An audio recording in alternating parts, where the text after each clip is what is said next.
Hello दोस्तों, स्वागत है आप लोग का आकाश एजुकेशनल चैनल के ऊपर। मैं आप लोग का दोस्त आकाश। आज के इस वीडियो में हम लोग क्लास 11th का इकोनॉमिक्स का सब्जेक्ट पढ़ने वाले हैं। इसमें हम लोग chapter number 1 basic concept in economics का लेक्चर नंबर 2 लेके आ गए, जिसमें हम लोग ब्रांचेस ऑफ इकोनॉमिक्स देखेंगे और उसमें से भी एक हम लोग मिक्रो इकोनॉमिक्स को आज के इस लेक्चर में पूरा कवर करेंगे। अगर आप लोगों ने इकोनॉमिक्स का डेफिनेशन मीनिंग नहीं देखा तो मैंने कल के दिन ही अपलोड कर दिया, लिंक डिस्क्रिप्शन में जाके देख लेना। आइए आज के इस लेक्चर को बिना किसी देरी से स्टार्ट करते हैं। ब्रांचेस ऑफ इकोनॉमिक्स, ये जो टेक्स्ट बुक है आपको महाराष्ट्र गवर्नमेंट के द्वारा प्रोवाइड करवाई गई हुई है। हम लोग इसी टेक्स्ट बुक से एकदम सारा कंटेंट को क्लियर करते हुए चलेंगे। ओके, तो आइए हम लोग ब्रांचेस ऑफ इकोनॉमिक्स से शुरू करते क्या है। Branches of economics in 1913 sir Ragnar Frisch coined the terms micro economics and micro economics. देखिए, इकोनॉमिक्स दो प्रकार की होती है, एक मिक्रो इकोनॉमिक्स होती है, एक माइक्रो इकोनॉमिक्स होती है। इसका जो मतलब इसका शुरुआत हुआ था 1933 में। किसने किया था? सर रागानाथन फ्रिंस ने किया था। ये नाम याद रखना, ऑब्जेक्टिव में पूछे जाने के चांसेस होते हैं। अब आइए हम लोग सीधा मिक्रो इकोनॉमिक्स की तरफ बढ़ते हैं। हमारा मिक्रो इकोनॉमिक्स क्या दिया है। Micro means small. देखो, आपको नाम से ही मालूम पड़ना चाहिए कि मिक्रो मतलब है कोई छोटा चीज़ और माइक्रो मतलब बहुत बड़े बड़े चीज़। मिक्रो में छोटे बिजनेस आते हैं, माइक्रो में एकदम बड़े बड़े हाई लेवल के बिजनेस आते हैं। तो आप इसको आगे पढ़ते हैं हम लोग। Micro economics deals with the behaviour of the individually variable such as a household work frame industrial. देखिए, हम लोग मिक्रो इकोनॉमिक्स किसको कहते हैं? जिसकी मतलब इंडस्ट्रियल में एक फैक्ट्री हो, कोई अगर एक दो वर्कर रख के काम करवाता है, हाउस होल्ड हो, तो वो सबको हम लोग मिक्रो इकोनॉमिक्स में, तो छोटे छोटे इकोनॉमिक्स में हम लोग उसको कंसाइडर करते हैं। यहाँ तक आप लोग का डाउट क्लियर हुआ होगा। भाई हम लोग मिक्रो इकोनॉमिक्स का डेफिनेशन देखते हैं। आइए आप टेक्स्ट बुक के नेक्स्ट पेज के ऊपर क्या दिया मिक्रो इकोनॉमिक्स का डेफिनेशन क्या दिया। Micro economics is the study of particular. Economics हमें यह स्टडी कराती है किस चीज़ की? एक पर्टिकुलर चीज़ की। तो वो कौन सा चीज़ है? Particular household, individually prices, wages, incomes, individually industrials, particular communities, ये इसका डेफिनेशन है।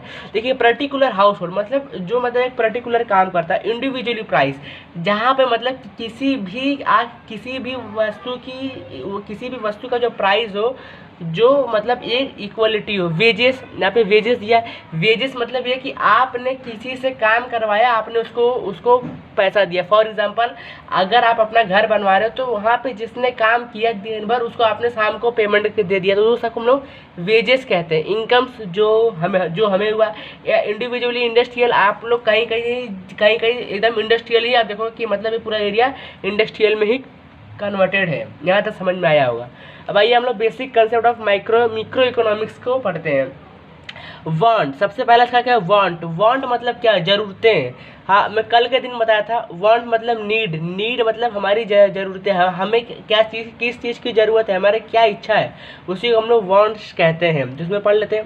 It is difficult to define want in few words. In common language want can be referred to has a need. In economics, want denotes a feeling of lack of satisfaction. This feeling enables the individual to satisfy his want. A human wants has grown in number of two basic reasons. First, desire for better living due to inventions and innovations. Second, rise in population. देखिए, हमारी wants, हमारी कोई भी व्यक्ति हो, उसकी जो ज़रूरतें होती है, दो चीज़ पे मतलब ज़्यादा निर्भर होती है। सबसे पहला, राइज इन पॉपुलेशन। आज हमारे भारत देश की 136 करोड़ से ज़्यादा जनसंख्या, मतलब हमारे पास जनसंख्या ज़्यादा है, तो मतलब हमें ज़रूरतें भी ज़्यादा रहेगी। तो हमारा अगर राइज इन पॉपुलेशन, और भी बहुत लोगों की हर सबकी इच्छा अच्छा होती है, उसी को हम लोग वांट्स कहते हैं। उसका लैक ऑफ सेटिस्फिकेशन होता है, उसी को हम लोग वांट्स कहते हैं। अब आइए अब हम लोग वांट्स के कुछ कैरेक्टरिस्टिक्स पढ़ लेते हैं कि वांट्स के क्या क्या खासियत होते हैं। तो आइए देखते हैं। सबसे पहला कहते हैं वांट्स आर अनलिमिटेड। इसका मतलब समझो। अब वांट्स आर अनलिमिटेड मतलब कि वांट्स कभी ख़त्म ही नहीं हो सकता। कैसे? आज आपको ज़रूरत है कि मैं आइसक्रीम खाऊंगा, कल आपको ज़रूरत है कि मुझे मोबाइल चाहिए, आपको परसों ज़रूरत है बाइक चाहिए, उसके बाद ज़रूरत है मुझे कार चाहिए। मतलब आपका जो वांट्स है वो कभी ख़त्म ही नहीं हो रहा है। आपका एक वांट्स ख़त्म हो रहा है तो दूसरा वांट्स आ जा रहा है, वो भी ख़त्म हो रहा है, फिर आ जा रहा है, ख़त्म हो रहा है, फिर आ जा रहा है। तो वांट्स आर अनलिमिटेड। फिर हमें सेकंड क्या दिया है? Wants are recurring in nature. हमारा जो वांट्स है रिकरिंग इन नेचर मतलब हमारा एक वांट्स ख़त्म हुआ तो एक आ जाता है। सेम वही एग्जाम्पल है। अगर अगर अगर आप सपोज आपको एंड्रॉयड का फ़ोन चाहिए, आपको एंड्रॉयड का आज फ़ोन मिला तो आपका एक वांट्स खत्म हुआ, लेकिन आपका दोबारा वांट्स उठेगा कि मुझे अब आईफोन चाहिए, उसके बाद बाइक चाहिए। तो आपका ये वांट्स अगर एक खत्म हुआ तो एक उड़ जाता है, एक खत्म हुआ तो एक उड़ जाता है, इस हिसाब से रहता है। फिर क्या दिया, फिर आपका थर्ड क्या दिया, वांट्स डिफर विथ एज, मतलब एज के हिसाब से भी वांट्स डिफरेंट रहता है। अभी जैसे इस समय जो 15-16 साल का होगा उसको क्या चाहिए, उसको सिर्फ ये चाहिए कि कि मेरा अच्छे से अच्छे कॉलेज में एडमिशन हो जाए, मैं भी जाके अपना 11th एक अच्छे कॉलेज में पढूं। अब भी वही 1-2 साल के बच्चे को क्या चाहिए, उसको कुछ मतलब नहीं है, मुझे कुछ नहीं चाहिए। तो मतलब वांट्स डिफर विथ एज, हमारे एज के ऊपर भी इफेक्ट पड़ता है। हमारी ज़रूरतें, हमारी जैसे जैसे उम्र बढ़ते जाती है, उसी तरीके से हमें नए नए वांट्स की तलाश हम करते रहते हैं। फिर पॉइंट फोर्थ का दिया, वांट्स डिफर विद जेंडर, ये जेंडर पे भी वांट्स डिफरेंट करता है। अभी जैसे देखो, एक मेल होता है, एक फीमेल होता है। अभी जैसे फीमेल को मतलब वांट्स है कि मुझे साड़ी चाहिए, तो क्या कभी मेल बोलेगा क्या कि मुझे भी साड़ी चाहिए, वो साड़ी लेके क्या करेगा? तो मतलब सबकी ज़रूरतें सबके हिसाब से रहती है। वांट्स डिफर विथ एज, इसमें जेंडर का दिया है। फिर क्या दिया, wants differ due to preference, हमें प्रेफरेंस मतलब हमारी हैबिट्स, टेस्ट।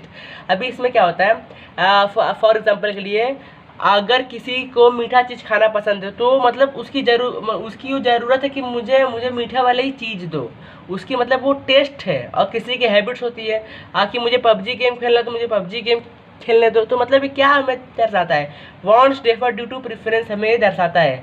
ये आपको टोटल 5 कैरेक्टरिस्टिक इस पेज पे, अब बाकी का जो आपको नेक्स्ट पेज पे दिया है, ये सारे कैरेक्टरिस्टिक याद रखना, एग्जाम में पूछे जाने के चांसेस बहुत हाई होते हैं।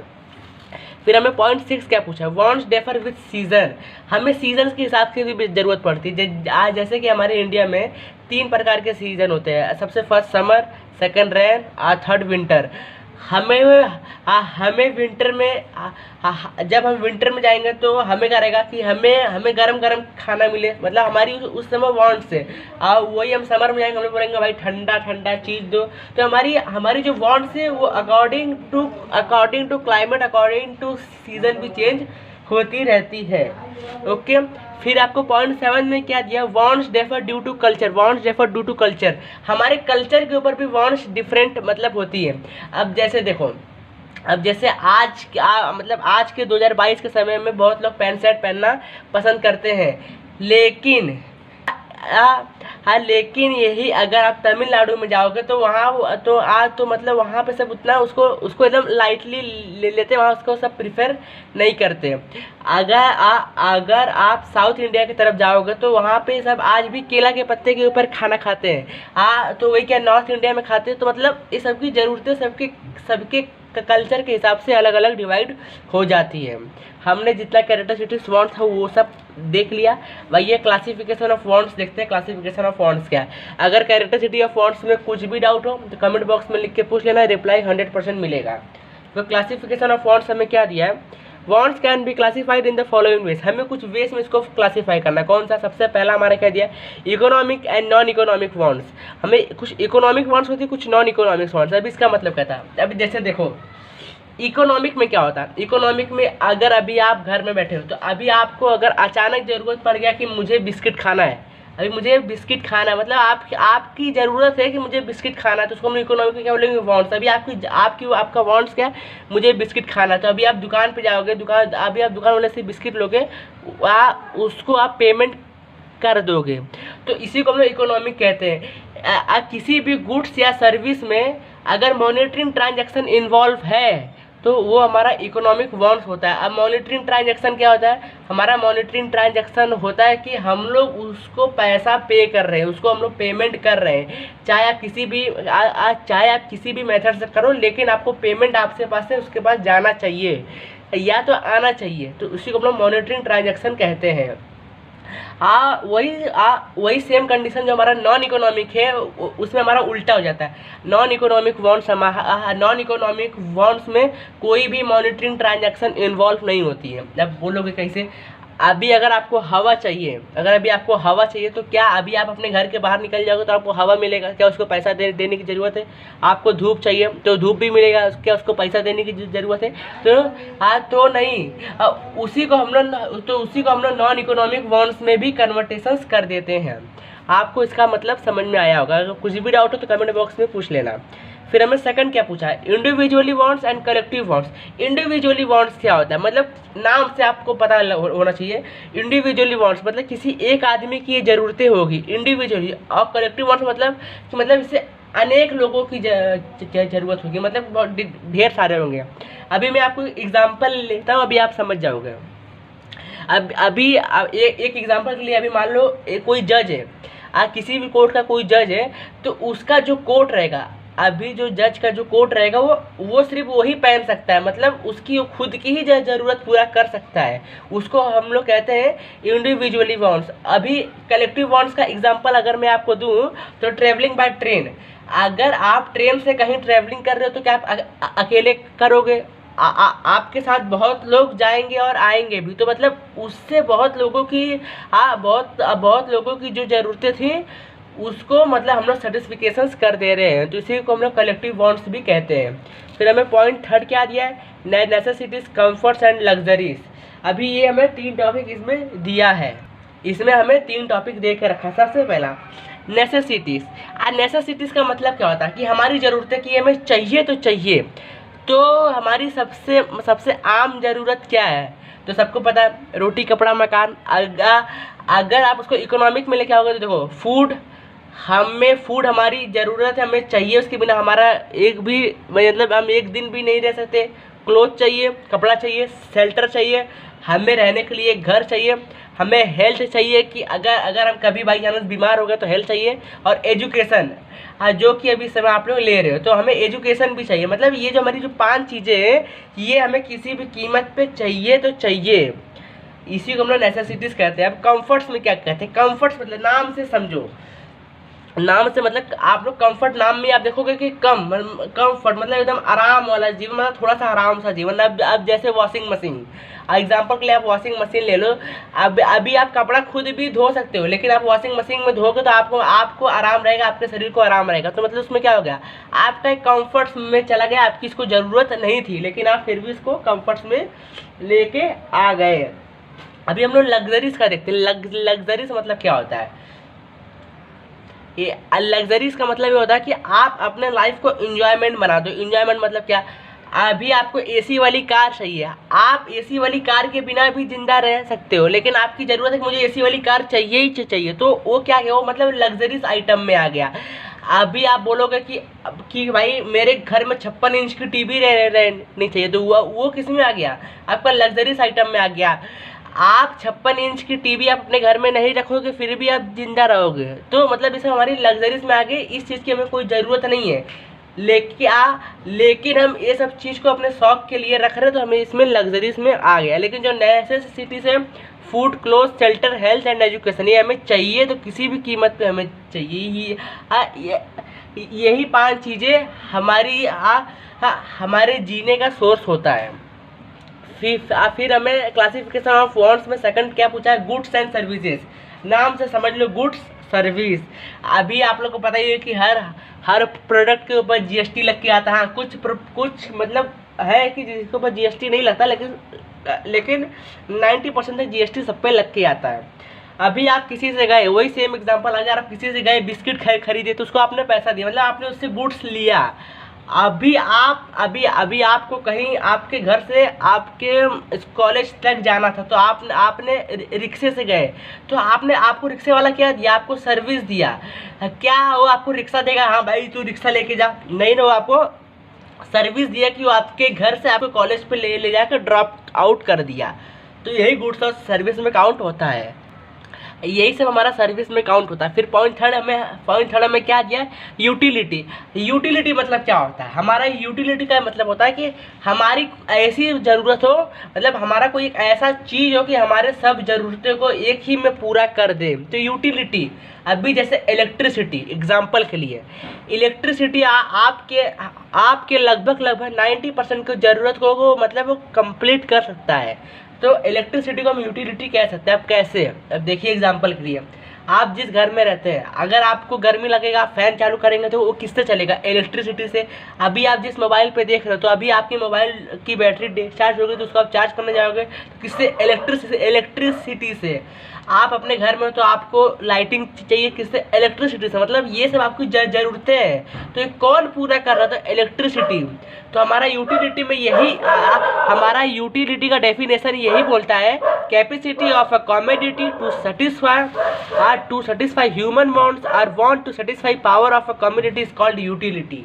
हाँ, हमारे इलेक्ट्रिसिटी में इतना पावर है कि वो इंसान के 90% वांट्स को एक झटके में ख़त्म कर सकता है। ओके, फिर हमें पॉइंट क्लासिफिकेशन ऑफ वांट्स में हमें पॉइंट 4 दिया है, वैल्यू क्या होती है? वैल्यू, देखिए वैल्यू हाँ, वैल्यू हमारी दो प्रकार की होती है। कौन सी? Value in use, value in exchange. Okay, आइए इसको देखते हैं। हमारा पहला वैल्यू इन यूज दिया है। आप वैल्यू इन यूज में अब जैसे देखो, फॉर एग्जांपल वही सेम एग्जांपल, अगर आप इस समय महाराष्ट्र में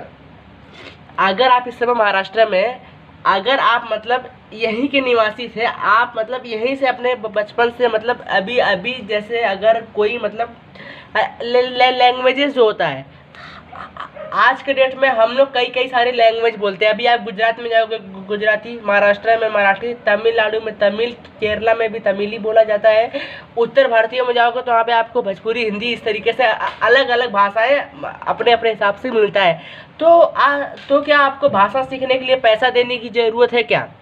आप जिस घर में पैदा हुए हो उस घर की भाषा आप अपने आप ऑटोमेटिक आने वाले 2-3 साल में आप समझ जाओगे। तो क्या आपको वहाँ पे कोई पेमेंट करने की ज़रूरत हुई? तो नहीं हुई। उसी तरीके से अगर हमें धूप चाहिए तो हमें कोई पेमेंट करने की ज़रूरत है? तो नहीं करने की ज़रूरत है, हम पेमेंट कर सकते हैं, उसमें पेमेंट करने की कोई ज़रूरत ही नहीं है, हम धूप फ्री में भी ले सकते हैं। तो ये सब वैल्यू इन यूज़ में आ गया कि वैल्यू इन यूज़ में मॉनेटरी ट्रांजैक्शन इन्वॉल्व नहीं होता। अब वैल्यू इन एक्सचेंज वही सेम एग्जांपल अगर आपको टीवी चाहिए तो आप दुकान अभी आप शोरूम पे जाओगे, वहाँ पे पेमेंट करोगे और टीवी लेके आ जाओगे। मतलब यहाँ पे आपका मॉनेटरी ट्रांजैक्शन इन्वॉल्व है। यहाँ से आपको वैल्यू इन एक्सचेंज में आपको यहाँ पे पेमेंट करना पड़ेगा। वैल्यू इन यूज में विदाउट पेमेंट भी गाड़ी चल जाती थी, उसमें पेमेंट करने की कोई ज़रूरत नहीं थी। फिर आपको क्या दिया? Water diamond paradox of value. देखिए, आप लोग ने कभी आप लोग एक चीज़ सोच के देखे क्या? आज हम लोग 1 लीटर की पानी अगर का बॉटल खरीदने जाए तो हमें हार्डली 20 से 25 रुपये में हमें मिल जाएगा। अगर आज के डेट में आपको 1 लीटर का पानी का बॉटल चाहिए तो आप लोग 20 से 25 रुपये में हार्डली किसी भी आप शॉप पे जाके खरीद सकते हो। अगर वही आपको डायमंड चाहिए तो क्या 20 रुपये में मतलब मिलेगा क्या? 1 किलो 1 किलो डायमंड आपको चाहिए। अगर 1 किलो छोड़ो, आपको 20 रुपये में 1 ग्राम भी डायमंड मिलेगा। क्यों? क्या रीज़न है कि डायमंड इतना महंगा, पानी इतना सस्ता है? कुछ तो रीज़न होगा। आपने कभी अपने दिमाग से ऐसा सवाल पूछा क्या कि हाँ, कि क्या ज़रूरत थी? मतलब ऐसा कौन सा रीज़न है कि डायमंड इतना महंगा, पानी इतना सस्ता? हमारा पानी 20-25 रुपये में हमें 1 लीटर वो भी ठंडा पानी में मिल जाएगा। वो भी फ्रिज का पानी कि हम उसको गर्मी के महीने में उसको पी के अपनी ज़रूरतों को पूरा कर सकते हैं। लेकिन डायमंड की इतना हाई क्यों? क्या रीज़न है? तो इसके पीछे एक ही रीज़न है, एक ही मेन रीज़न है और कुछ भी नहीं। क्या वो रीज़न है दोस्तों? Production unit. क्यों? आपको भी मालूम होगा, हमारे अर्थ पे पानी की कोई भी कमी नहीं है। मतलब पानी हमारे पास बहुत सारा है, लेकिन डायमंड हमारे पास उतना नहीं है। इसके लिए इसकी वैल्यू हाई हो जाती है और वाटर की वैल्यू कम हो जाती है। आप लोग अभी भी नहीं समझे तो कोई बात नहीं। एक एग्जांपल और, अगर आप इकोनॉमिक्स पढ़ रहे हो तो आप इकोनॉमिक्स इस तरीके से, मतलब आप ये मत सोच के पढ़ो कि मुझे सिर्फ इकोनॉमिक्स पढ़ना है, हंसी मजाक में मत पढ़ो। आप क्लास 11 में कॉमर्स स्ट्रीम चूज़ किए हो तो आप कॉमर्स स्ट्रीम में इकोनॉमिक्स सब्जेक्ट का मज़ा लो, आनंद लो, तब मज़ा आएगा। देखो, इकोनॉमिक्स हमें क्या सिखाता है? इकोनॉमिक्स का हमारा एक टर्म्स है, इकोनॉमिक्स में एक टर्म है, अभी सिर्फ एक ही समझो, आने वाले समय में सब समझ जाओगे। इकोनॉमिक्स का क्या कहता है कि अगर आपको किसी भी गुड्स का या किसी भी सर्विसेज का अगर आपको वैल्यू कम रखना है, आपको उसका वैल्यू कम रखना तो आपको प्रोडक्शन उसका ज़्यादा कर देना पड़ेगा। तो सेम कंडीशन इसमें भी हमारा वाटर डायमंड में भी इस्तेमाल होता है। कैसे? अगर हमें डायमंड का भाव, अगर डायमंड का प्राइस हमें डाउन करना है तो हमें डायमंड का प्रोडक्शन तेज कर देना पड़ेगा। तो भाई ये तो इम्पॉसिबल है, क्योंकि डायमंड ज़मीन में से निकाला गया था, तो भाई ज़मीन में भी तो डायमंड रहना चाहिए। इसके लिए डायमंड कम है तो इसी के लिए डायमंड का भाव हाई है। और भाई वाटर का तो और जो पानी है वो तो हर जगह मतलब हर जगह इजीली अवेलेबल हो जाता है, तो इसलिए पानी का भाव कम है। तो आप लोग समझ गए होंगे। फिर एक बार रिवाइज में करवा रहा हूँ, प्लीज़ दोस्तों इसको ध्यान से सुनो, ये आपको लाइफ टाइम काम आएगा अगर आप आगे चल के बिजनेस करेंगे। तो क्या है कि अगर आपको किसी भी चीज़ का, अगर आपको किसी भी गुड्स या सर्विसेज का प्राइस को डाउन रखना है तो आप उसके प्रोडक्शन को तेज कर दो। अगर आपको किसी भी गुड्स और सर्विसेज का प्राइस हाई करना है तो आप उसके प्रोडक्शन को कम कर दो, ऑटोमेटिक हो जाएगा। ओके दोस्तों, यहाँ तक आपको समझ में आया होगा। अब आइए हम लोग पांचों टॉपिक की तरफ बढ़ते हैं, जिसका नाम है वेल्थ। फिर आप लोग से मैं रिक्वेस्ट कर रहा हूँ, अगर कुछ भी डाउट हो तो कमेंट बॉक्स में लिख के पूछ लेना, 100% रिप्लाई देने की कोशिश करूँगा मैं अपने तरफ से। वेल्थ, हम लोग वेल्थ का मतलब कल ही समझ गए थे कि पैसा। वेल्थ मतलब पैसा। वेल्थ ऐसी चीज़ होती है, मतलब वेल्थ हमें क्या कहता है कि आपका कोई भी प्रॉपर्टी रहे, गुड्स रहे, या तो आपके पास पैसा रहे, वो ईजिली कन्वर्ट हो जाए मनी में, तो वही वेल्थ। हम लोग कल वेल्थ का डेफिनेशन भी किए थे, तो कल का लेक्चर जाके देख लेना। हम लोग कल वेल्थ भी देखे थे। यूटिलिटी मैंने आपको ऊपर ही बताया। सिक्योरिटी मतलब वही कि अगर आपको किसी चीज़ का प्राइस कम रखना तो प्रोडक्शन हाई कर दो। ट्रांसफरेबिलिटी मतलब आप लोग, जैसे फॉर एग्जांपल व्हीकल हुआ, आपकी अगर बाइक है, आपकी बाइक है, कार है, तो आप लोग उसको किसी को बेचना चाहते हो तो आप इजीली उसको बेच सकते हो, आप लोग उसके नाम पे दे सकते हो। बस वही है ट्रांसफरेबिलिटी। फिर हमें दिया एक्सटर्नलिटी, मतलब इसमें क्या दिया, इसका हम लोग डेफिनेशन देख लेते हैं। A good can be transferred only if it is externally to human body, example bag chair etcetera. अब देखो, अभी आप लोग कॉलेज अपने जाओगे तो आप लोग बैग लेके जाओगे, खाली हाथ तो वहाँ पे जाओगे नहीं। बैग लेके जाओगे तो आपका जो बैग रहेगा वो आपके शोल्डर से अटैच रहेगा, मतलब एक्सटर्नलिटी। हमारा जो बॉडी है उसका जो एक्सटर्नल पार्ट है उससे अटैच है, चाहे बैग हो, चाहे चेयर हो, चाहे आप कुछ भी चीज़ ले सकते हो, तो उससे अटैच है, तो उसी को हम लोग एक्सटर्नलिटी कहते हैं। यहाँ तक आपको टॉपिक समझ में आया होगा। अब आइए हम लोग पर्सनल इनकम पढ़ते हैं। Topic point number 6, personal income. Personal income क्या, what do you mean by personal income, what is a personal income. इस तरीके से क्वेश्चन आपको पेपर में पूछ सकते हैं। आपको देखो दोस्तों, क्वेश्चन इसी प्रकार से बनाए जाते हैं। टीचर भी कहीं से क्वेश्चन अलग से उठा के लेके नहीं आते, हमारे टेक्स्ट बुक से लेके आते हैं। तो टेक्स्ट बुक का कंसेप्ट आप लोग क्लियर करो, ना कि रट्टा मारो। तो आओ हम लोग पर्सनल इनकम सोचते हैं। पर्सनल इनकम क्या, पर्सनल इनकम मतलब आप नाम से ही समझ जाओ, आपके जो पापा होंगे, आपके पापा या मम्मी जो भी काम कहीं भी काम करने जाते हो तो वहाँ से उनको पैसा मिलता होगा। उन्होंने कहीं काम किया, उन्होंने पैसा कमाया, वही उनका पर्सनल इनकम हो गया। उनका क्या हो गया, पर्सनल इनकम हो गया। भाई अब तो अपना पर्सनल इनकम है, कोई दिक्कत नहीं है, हमें कोई बोलने वाला नहीं है। ओके, फिर पॉइंट नंबर 7 क्या दिया, पर्सनल डिस्पोजल इनकम, PDI। ये क्या होता है, इसका शॉर्ट फॉर्म है PDI, फुल फॉर्म है पर्सनल डिस्पोजल इनकम। ये क्या होता है हम इसको समझते हैं। अभी मान लो आपके पापा ने 1 लाख रुपया, आपके पापा की 1 लाख रुपया 1 मंथ की सैलरी है। उन्होंने 1 लाख रुपया 1 महीने का उनको सैलरी मिला। अभी उन्होंने 1 लाख रुपये सैलरी में से गवर्नमेंट को उन्होंने 10,000 रुपये टैक्स पे कर दिया। उन्होंने 10,000 रुपये टैक्स पे कर दिया गवर्नमेंट को, तो उनके पास अब बचा कितना, 90,000। तो हम लोग उसी 90,000 को ही बोलेंगे पर्सनल डिस्पोजल इनकम। आप लोग को अभी भी नहीं समझ में आया, कोई बात नहीं, एकदम इजी भाषा में समझो। पर्सनल इनकम हम लोग, पर्सनल डिस्पोजल इनकम हम लोग उस इनकम को कहते हैं कि आप जो पर्सनल इनकम किए हो उसमें से आप कुछ अमाउंट गवर्नमेंट को टैक्स पे करने के बाद जो आपके पास बचा उसका हम लोग पर्सनल डिस्पोजल इनकम कहते हैं। ये इसका छोटा सा डेफिनेशन है। अब आइए, आज का हमारा लास्ट टॉपिक होगा पॉइंट नंबर 8, इकोनॉमिक एक्टिविटी। इसी के साथ आपका जो मिक्रो इकोनॉमिक्स का पार्ट है पूरा फिनिश हो जाएगा। आज का लेक्चर भी हम लोग इधर ही वाइंडिंग अप कर देंगे दोस्तों। ओके, क्या दिया हमें? Economic activity. इकोनॉमिक एक्टिविटी के भी कुछ 3 से 4 टाइप्स होता है, हम लोग उसको आगे पढ़ते हैं। नेक्स्ट पेज के ऊपर हमें दिया है, हम लोग उसको डिटेल में पढ़ते हैं। इकोनॉमिक्स का सबसे पहला टाइप हमें दिया है प्रोडक्शन। आप अगर कंपनी खोलने जाओगे तो सबसे पहले आपको प्रोडक्शन करना पड़ेगा। अगर आप प्रोडक्शन करोगे, आपका माल बिकेगा, तो ही तो आपको प्रॉफिट होगा, तो ही तो आप बैंक से लोन लिए रहोगे, उसको रिपेमेंट करोगे। आप अगर आप आपकी फैक्ट्री अगर कहीं रेंट पे, तो उसको आप रेंट पे करोगे। अपना भी कुछ आपका पर्सनल भी खर्चा होगा, उसको भी आप मेंटेन करोगे। तो इसलिए प्रोडक्शन मेन होता है। देखिए हमारे प्रोडक्शन के में भी चार टाइप है। सबसे पहला टाइप प्रोडक्शन, और प्रोडक्शन के अंदर भी 4 टाइप। अब कौन कौन से आइए सबसे पहले समझते हैं। सबसे पहला हमारा लैंड मतलब हमें ज़मीन चाहिए। अगर आज आपके दिमाग में थिंग आया कि भाई अपने भाई को तो बड़ा सा कंपनी आज खोल देना है, आज तो अपन एकदम कंपनी खोलेगा और एकदम कंपनी खोलने के बाद माल बेच के अपना अमीर बन जाएगा। तो उसके पहले सबसे पहले आपको लैंड लेना पड़ेगा। आप ज़मीन लोगे, आपको कहीं ज़मीन, चाहे आप उसको रेंट पे लो, चाहे आप उसको सेल कर लो, कुछ भी करो, लेकिन आपको पहले लैंड चाहिए। उसके बाद आपको क्या चाहिए? लेबर चाहिए। आपने लैंड लिया, उसके ऊपर आपने, अगर आप कंपनी खोलने जा रहे हो तो आपको लेबर नहीं लगेंगे क्या कंपनी में आप जाके काम करोगे? आप करोगे, मतलब एक आदमी कितना काम करेगा, लेकिन उसके साथ अगर लेबर हो तो और अच्छी बात है। तो हमें लेबर चाहिए।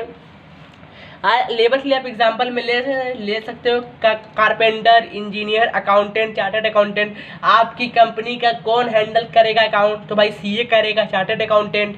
तो वो भी एक लेबर में ही उसको भी काउंट कर लो, लेकिन लेबर में काउंट नहीं होता, ये सिर्फ जोक्स का पार्ट था। फिर पॉइंट नंबर 3 हमें क्या दिया? कैपिटल। आप कोई भी बिजनेस अपना कंपनी खोलने जाओगे तो आप सोचोगे ना, अरे भाई मैं अपने कंपनी में पैसा कहाँ से लाऊं, कैपिटल कहाँ से लाऊं, मैं अपने कंपनी के अंदर मैं अपने कंपनी में पैसा इन्वेस्ट कैसे कर सकूं। तो कैपिटल आप सोचोगे ना। आप सोचोगे कि भाई मेरे पास 5 लाख रुपए है और 10 लाख रुपए मैं बैंक से लोन ले लेता हूँ, 15 लाख हो गया, आप चलो कंपनी खोलते हो। तो क्या आपका कैपिटल आप कहाँ से ला सकते हो, आपके पास क्या रिसोर्सेस है, ये सब सोचोगे। फिर हमें पॉइंट 4 क्या दिया है? एंटरप्रेन्योरशिप। आप एंटरप्रेन्योरशिप भी चलाओगे। देखो आप कोई भी आप अगर माल बना के रख लोगे तो उसको बेचने के लिए तो एंटरप्रेन्योरशिप लाओगे कि हाँ भाई अपना माल ले लो, एकदम ऑफर पे ऑफर है, लाओगे ना। फिर हमें क्या दिया है? डिस्ट्रीब्यूशन। लेकिन हम लोग डिस्ट्रीब्यूशन अभी नहीं पढ़ेंगे, इसको आखिरी में पढ़ेंगे। अभी हम लोग पढ़ते हैं एक्सचेंज। क्या दिया? एक्सचेंज। आपने कंपनी खोला, आपने गुड्स को रेडी किया, आपने उसको मार्केट में सेल किया। अभी कोई व्यक्ति आपका गुड्स खरीदेगा तो भाई शॉपकीपर को पेमेंट करेगा ना। शॉपकीपर को पेमेंट करेगा तो जो शॉपकीपर रहेगा वो डिस्ट्रीब्यूटर को पेमेंट करेगा, डिस्ट्रीब्यूटर आपको करेगा। तो वही यहाँ पे डिस्ट्रीब्यूशन दिया था, इसलिए मैं बोला कि हम लोग उसको बाद में पढ़ेंगे। डिस्ट्रीब्यूशन भी आप लोग समझ गए होंगे। अब हम लोग एक्सचेंज का भी हम लोग समझ गए कि जो कस्टमर रहेगा वो गुड्स लेगा, पेमेंट देगा, बात खत्म। फिर डी क्या हमें दिया? कंजम्पशन। डी हमें क्या दिया? Consumption. What do you mean bye consumption? आपका कोई ऐसा गुड्स हो कि जो कस्टमर ने आपसे परचेस करके लेके गया, उसकी जो वांट्स है वो सेटिस्फाई हो जाए, बस यही आपका कंजम्पशन है। आपका 2 टॉपिक खत्म हुआ। अब डिस्ट्रीब्यूशन मतलब क्या होता है उसको हम लोग समझ लेते हैं। आपके ही कंपनी के प्रोडक्शन में किसी ने क्लेम किया भाई मुझे वेजेस चाहिए, आपको भी खर्चा है ना। आप अपने लेबर को पेमेंट करोगे, इंटरेस्ट वाले को दोगे। भाई जिसने कैपिटल लगाया है वो बोलेगा भाई मैं तेरे कंपनी में 1 करोड़ रुपया लगाता हूँ, मुझे तू एक काम कर, हर साल तू मुझे 10% रिटर्न करते रहना, वो भी विथ इंटरेस्ट के साथ। तो उसको भी आप इंटरेस्ट दोगे। आपका अगर कोई चार्टर्ड अकाउंटेंट रहेगा तो आप उसको भी फीस पेड करोगे। तो इससे आपका डिस्ट्रीब्यूशन हो गया, आपके भी कुछ पर्सनल खर्चे रहेंगे। ओके, आपका मिक्रो इकोनॉमिक्स का पार्ट यहीं आपका वाइंडिंग अप होता है। अगर आपका मिक्रो इकोनॉमिक्स में कुछ भी डाउट हो, अगर कोई टॉपिक नहीं समझ में आया हो तो आप कमेंट बॉक्स में लिख के पूछ लेना, रिप्लाई 100% दोस्तों मिलेगा। इस वीडियो के डिस्क्रिप्शन में हमारे इंस्टाग्राम और टेलीग्राम चैनल का लिंक है, वहाँ भी जाके आप पूछ सकते हो। ओके दोस्तों, अगर आप फर्स्ट लेक्चर का वीडियो नहीं देखे हो तो लिंक डिस्क्रिप्शन में जाके देख लेना। अब हम लोग मिलेंगे नेक्स्ट लेक्चर में, तो उसमें हम लोग देखेंगे what do you mean bye micro economics. मिलेंगे नेक्स्ट लेक्चर में, तब तक के लिए जय हिंद।